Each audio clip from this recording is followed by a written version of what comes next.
खरं तर स्वर्गीय आनंदरावजी पाटील सोयेकर साहेबांच्या स्मृती दिनाच्या निमित्तानं आपण सगळेजण जमलोय।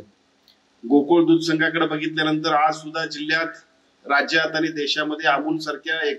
एका अतिशय मोठ्या ब्रँड पासून ते अनेक संघ आहेत की ज्या संघांचं खाजगी सगळे संघ आहेत, त्या संघांमध्ये सुद्धा उजवेपणा जो आहे तो आपल्या गोकुळचा आहे। देश पातळीवरती आणि राज्य पातळीवरती सुद्धा ज्या पद्धतीचं चाललेलं काम आहे, बदलणाऱ्या सगळ्या युगामध्ये जी स्पर्धा आहे,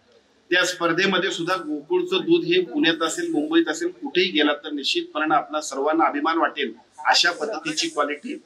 नवीन बदलत्या सगळ्या स्पर्धेमध्ये सुद्धा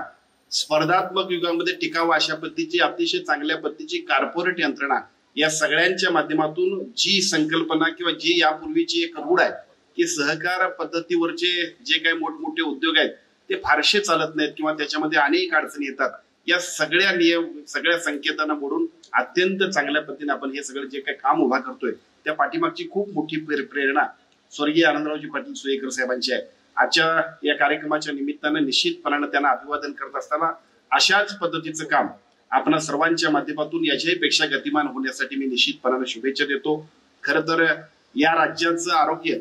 आता कोल्हापूरच्या हातात आहे म्हणायला हरकत नाही। बऱ्याच वर्षानंतर अशा पद्धतीची संधी मिळाली, कारण दिग्विजय खानविलकर साहेब असताना त्या तत्कालीन काळामध्ये सुद्धा त्यांच्याकडे 3 खाती होती। त्यावेळची ती 3 खाती आता इतकी विस्तारित झालीत की ती स्वतंत्र कार्यभार असणारे 3 मंत्री झालेत, परंतु अशा सगळ्या मंत्रिपदांची महत्वपूर्ण जबाबदारी सुद्धा आदरणीय मुश्रीफ साहेबांनी आमच्यासारख्या कार्यकर्त्यावरती सुद्धा आमच्या नेतृत्वाने दिलेली आहे। त्यामुळे निश्चितपणाने याचा उपयोग आपण एका बाजूला राज्याच्या विकासासाठी आणि दुसऱ्या बाजूला ज्याचा उल्लेख आदरणीय बंटी साहेबांनी केला तशाच पद्धतीनं, जसा पूर्वीच्या काळामध्ये आमचे शंकर दोंडी पाटील साहेब नेहमी म्हणायचे लगीन कुणाचं बी असले पण वाढपी आपला असला पाहिजे, तशाच पद्धतीनं कोल्हापूरचे 2 वाढपी असल्यामुळे जास्तीत जास्त या सगळ्या राज्यातल्या यंत्रणेचा उपयोग आपल्यासाठी कसा करता येईल तेवढं करण्यासाठी सुद्धा निश्चितपणे आम्ही काम करू एवढं खात्रीपूर्वक सांगतो।